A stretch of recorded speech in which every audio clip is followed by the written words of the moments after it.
Le Flash Info avec le centre de stockage de la Manche. Une belle mobilisation hier à Cherbourg à l'appel de 9 organisations syndicales pour protester contre la suppression de 120 000 postes de fonctionnaires et défendre les valeurs incarnées par les services publics. Des manifestants qui ont déploré l'absence de la députée Sonia Crimly retenue à Paris. Ils voulaient lui remettre une motion. Écoutez Rachel Marie, le secrétaire de l'UNSA Territoriaux Manche. Une nouvelle fois, on avait demandé rendez-vous à la députée sur les problèmes de la fonction publique, bien avant la manifestation d'aujourd'hui, par courrier, etc. Et une fois de plus, on a reçu un mail par lequel elle ne pouvait pas nous recevoir parce qu'elle est encore à Paris dans une commission. Donc on voit le peu d'intérêt qu'elle porte aux fonctionnaires et à la population du Nord-Cotentin. Qu'est-ce que vous auriez attendu d'elle ?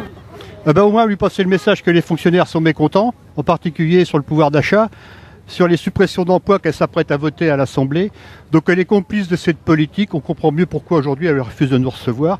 Elle est responsable de la casse des services publics dans le Nord-Cotentin. Rachel Marie au micro de Valentina pour AgFM. Et dans le département, un autre rassemblement était organisé hier matin. Quelques 400 personnes se sont réunies à Saint-Lô. Et les cheminots, eux, poursuivent leur mouvement. Nouvel épisode de grève à la SNCF jusqu'à vendredi. Pour ce mercredi, on prévoit 3 TER sur 5 sur le réseau normand. Comptez 3 intercités sur 5 sur l'axe Paris-Caen-Cherbourg et 2 sur 5 sur la ligne Paris-Granville. Prenez vos précautions si vous devez partir et renseignez-vous via le site sncf.com. Dans le reste de l'actualité locale, une roquette datant de la Seconde Guerre mondiale abandonnée dans un sac plastique a été découverte hier matin par la police municipale de Cherbourg dans le parc Emmanuel Lié.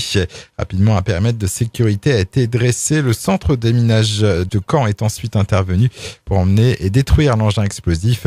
Une enquête a été ouverte pour déterminer les circonstances dans lesquelles cet objet a été déposé. La police rappelle que la manipulation de ces engins est dangereuse pour tous et que les autorités se déplacent systématiquement pour enlever un tel objet s'il est découvert par un particulier.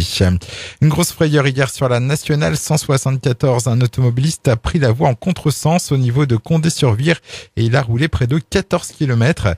Il a finalement été intercepté par les gendarmes à Agneau, près de Saint-Lô.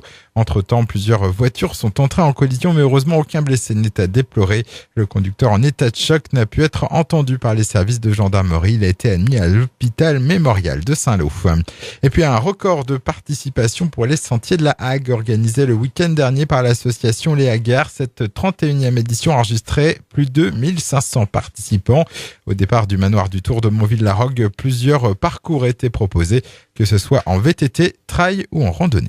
Le Flash Info vous a été présenté par Landra, centre de stockage de la Manche à Digulleville. Pour en savoir plus et visiter notre centre, 0810 120 172, coup d'un appel local.